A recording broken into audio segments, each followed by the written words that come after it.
twist all of that around. But just remember, there was women at the show, 4 hotties down front, faces were not covered, smoke shows down front, 8,000 citizens is what I performed in front of, and then I had the teachers looking at me while I did it. All right, so this is Bill Burr sort of giving his take, his response to what everybody's saying about this Riyadh Comedy Festival. Featured Bobby Lee and guys like that. Shane Gillis turned down the money.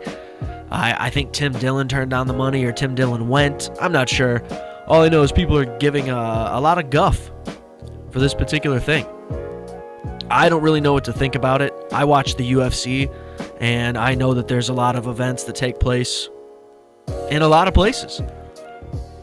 And it's just weird to pick comedy as this thing. I suppose the fact that Bill Burr had already said that selling out for something like this would be one of the more ridiculous things to do, and then he went ahead and did it. You could be mad. You could be mad at the hypocrisy, of course.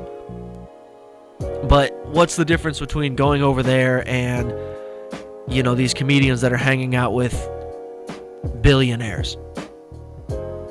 You got Sam Talent that's spending 7 hours with Peter Thiel. Why?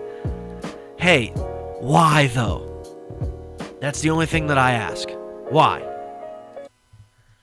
And I also connected in a country that had just been hit by 2 fucking missiles, 3 missiles, whatever the fuck it was. So, so that's why I'm not answering your Just hang in there for a minute. And when the bots get everybody mad at something else, I'll answer any and all fucking questions. Alright, so it looks like Bill Burr just responded terribly once again to the controversy surrounding his appearance at the Riyadh Comedy Festival in Saudi Arabia, effectively digging his grave even deeper than it was before. Because this week, instead of acknowledging the core issue that his fans had with him performing there in the first place, he actually just conveniently framed himself as the victim.